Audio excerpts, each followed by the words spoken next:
여러분, 혹시 이런 생각 해보신 적 있으신가요? 나이 들면 다들 이렇게 힘들고 외로워지는 걸까? 하지만 제가 오늘 말씀드릴 분들은 다릅니다.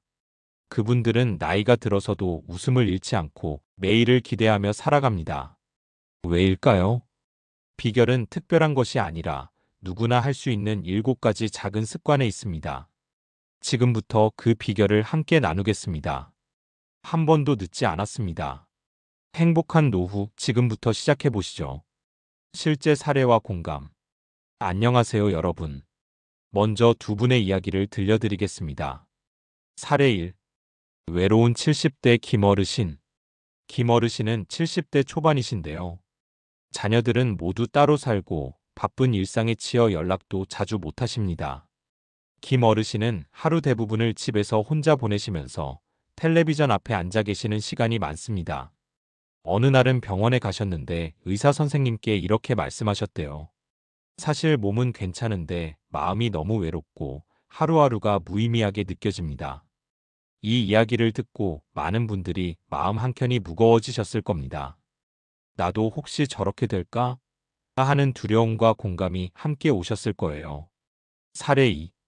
활기찬 80대 박 어르신. 반면 같은 동네에 사시는 박 어르신은 80대 중반이지만 하루가 바쁩니다. 아침 일찍 일어나 텃밭을 가꾸시고 동네 경로당에서 친구들과 웃으며 이야기를 나누시죠. 매주 봉사활동도 하시고 가끔은 동네 아이들을 돌봐주기도 합니다. 늙으면 다 힘들 줄 알았는데 저는 오히려 더 즐거워요. 박 어르신은 이렇게 말씀하십니다. 두 분의 차이점. 이 두 분의 차이는 무엇일까요? 바로 삶을 대하는 태도와 습관입니다. 김 어르신은 외롭고 무기력한 생활 속에서 하루하루가 무의미하게 느껴졌고, 박 어르신은 스스로 의미 있는 역할과 활동을 찾으며 하루하루를 충실하게 살아가고 계십니다. 여러분도 혹시 김 어르신처럼 외로움과 무기력함을 느끼시나요? 아니면 박 어르신처럼 활기차고 행복한 노후를 꿈꾸시나요?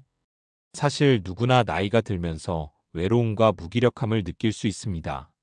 하지만 그것이 평생 지속되어야 하는 것은 아닙니다. 조금만 마음가짐과 생활 방식을 바꾸면 박 어르신처럼 활기찬 노후도 충분히 가능합니다.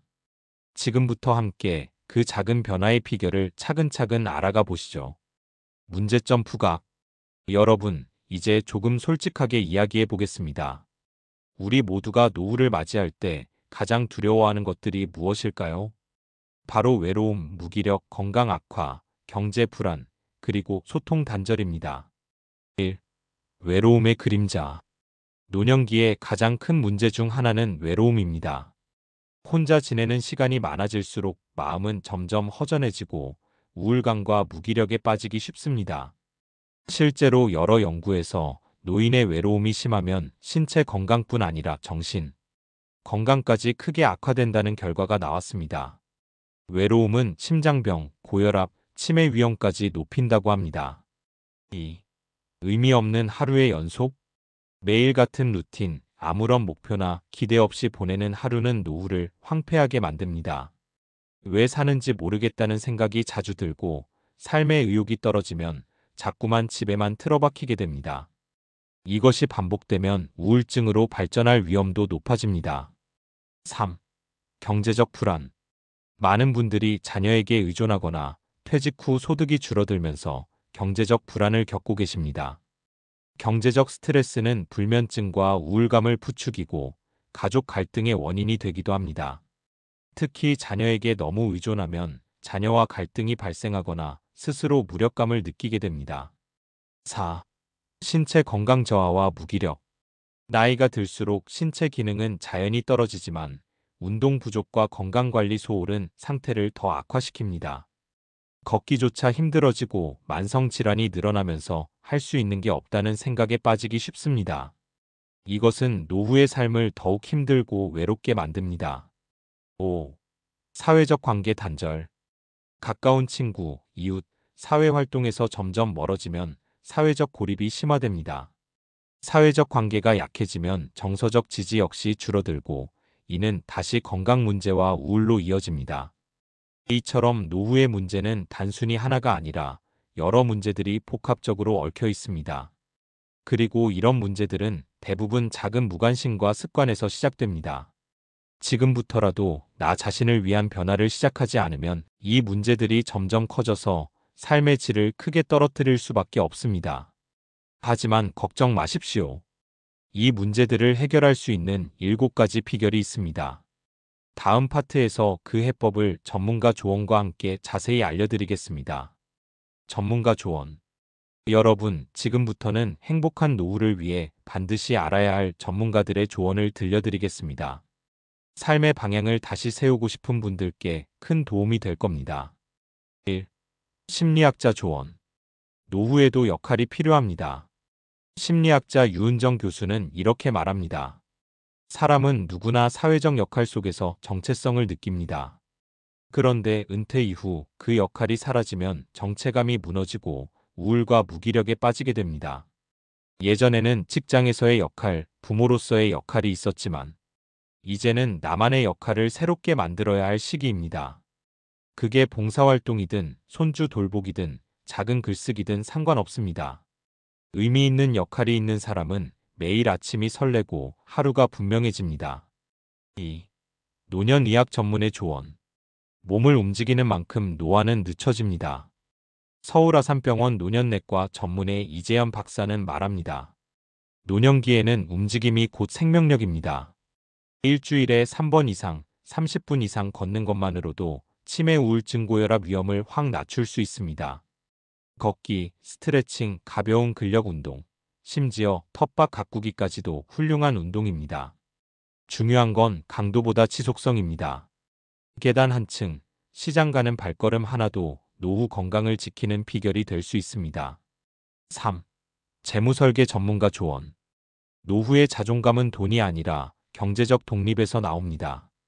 재무설계 전문가 이지영 소장은 이렇게 강조합니다. 노후가 불행한 이유는 돈이 없는 게 아니라 돈에 끌려다니는 삶을 살기 때문입니다.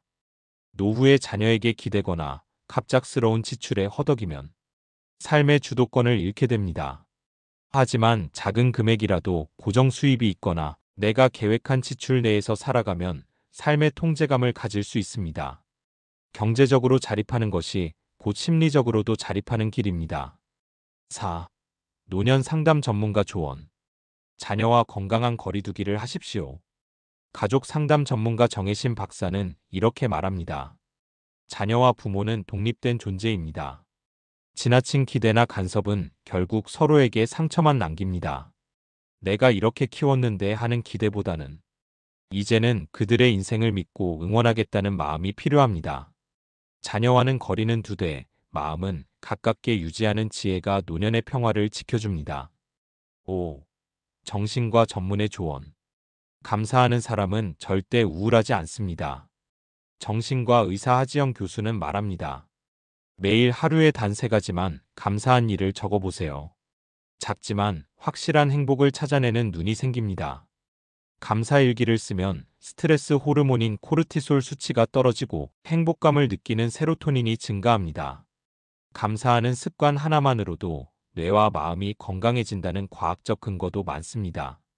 이처럼 각 분야의 전문가들이 공통적으로 강조하는 말이 있습니다. 행복한 노후는 저절로 오지 않는다. 지금 이 순간부터 내가 만들어 가야 한다. 건강도 관계도 자존감도 작은 선택 하나하나가 쌓여 인생 후반전을 결정짓는다는 말입니다. 여러분, 오늘 이 조언들 중 단 하나라도 실천해 보신다면 분명 삶이 달라지기 시작할 것입니다. 실천 가능한 해결책. 지금부터는 그래서 나는 어떻게 해야 하나요? 에 대한 구체적인 답을 드리겠습니다. 행복한 노후를 위한 7가지 실천 비결, 지금부터 하나씩 알려드리겠습니다. 1. 경제적으로 자립하셔야 합니다. 노후의 평화는 자식의 도움이 아니라 내 힘으로 살아가는 자립에서 시작됩니다. 국민연금, 퇴직연금, 주택연금, 작은 알바 수입이라도 꾸준히 확보하십시오. 소비를 줄이되 너무 아끼지만 말고 가치 있는 소비에 쓰십시오. 자녀에게 손 벌리지 않고 내 삶을 지킬 수 있다는 경제적 자존감, 그것이 진짜 여유입니다. 2. 매일 몸을 움직이십시오. 하루 30분, 집 앞 공원이라도 걷는 것부터 시작하세요. 계단 오르기, 가벼운 체조, 유튜브 홈 트레이닝도 좋습니다. 규칙적으로 움직이는 사람은 면역력과 뇌 기능이 모두 향상됩니다. 운동은 약이 아닙니다. 운동은 생명입니다. 3. 하루의 루틴을 정리해 보십시오. 기상 시간, 식사 시간, 운동 시간, 쉬는 시간을 일정하게 유지하세요. 아침에 일어나 오늘 할 일을 적는 습관, 하루를 목적 있게 살아가게 만듭니다. 루틴이 있는 사람은 삶이 안정되고 마음도 차분해집니다. 4. 감사 일기를 써보십시오. 매일 자기 전 오늘 감사한 일 3가지를 적어보세요. 따뜻한 햇살이 좋았다. 손주 목소리를 들었다. 같은 사소한 것도 괜찮습니다. 꾸준히 쓰다 보면 작은 기쁨에 민감해지고 행복 체감도가 훨씬 높아집니다. 5. 소속감을 만들어 가십시오. 취미 모임, 봉사활동, 동네 친구, 교회, 경로당, 어디든 좋습니다. 나를 기다려주는 사람, 함께 웃을 사람이 있다는 것은 노후의 가장 강력한 방패입니다. 관계는 시간이 아니라 의지와 반복적인 연락으로 만들어집니다. 6. 자녀와는 건강한 거리두기를 하십시오. 너무 기대하지 마십시오. 기대는 상처를 부르고 간섭은 갈등을 부릅니다. 자녀를 도움줄 대상이 아닌 독립된 어른으로 바라보는 연습이 필요합니다. 잔소리보다 응원이, 참견보다 믿음이 관계를 더 따뜻하게 만듭니다. 7. 지금 이 순간을 즐기십시오.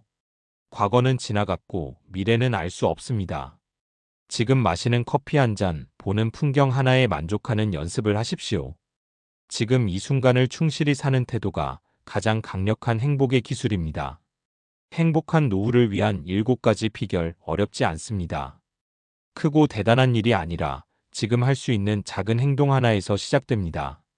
경제적 자립, 몸의 움직임, 생활 루틴, 감사하는 마음, 사람과의 연결, 자녀와 거리두기, 지금 이 순간을 사는 것, 이 중 하나만이라도 오늘 시작해 보십시오. 내일이 그리고 1년 뒤에 당신의 삶이 달라질 것입니다. 존경하는 시청자 여러분, 오늘 말씀드린 7가지 비결 어떠셨나요? 사실 노후라는 단어는 어쩐지 쓸쓸하고 두려운 느낌으로 다가오기도 합니다. 하지만 그 노후를 가장 자유롭고 온전히 나답게 살 수 있는 황금기로 바꿀 수 있는 힘은 바로 여러분 자신에게 있습니다. 누구나 나이가 들면 인생의 중심이 조금씩 바뀝니다. 과거엔 자녀, 일, 사회가 중심이었다면 이제는 나라는 사람에게 집중해야 할 시간입니다. 비록 몸은 예전 같지 않을지라도 지금부터의 인생이 더욱 단단하고 따뜻해질 수 있습니다. 작은 실천 한 가지라도 오늘부터 시작해 보십시오. 그 작은 선택이 여러분의 노후를 바꾸는 첫걸음이 될 것입니다. 그리고 무엇보다 여러분은 더 이상 늦지 않으셨습니다. 지금 이 순간부터가 여러분의 가장 빛나는 시간이 될 수 있습니다. 오늘도 함께해 주셔서 진심으로 감사합니다. 늘 건강하시고 여러분의 노후가 행복과 평안으로 가득하기를 진심으로 응원드립니다.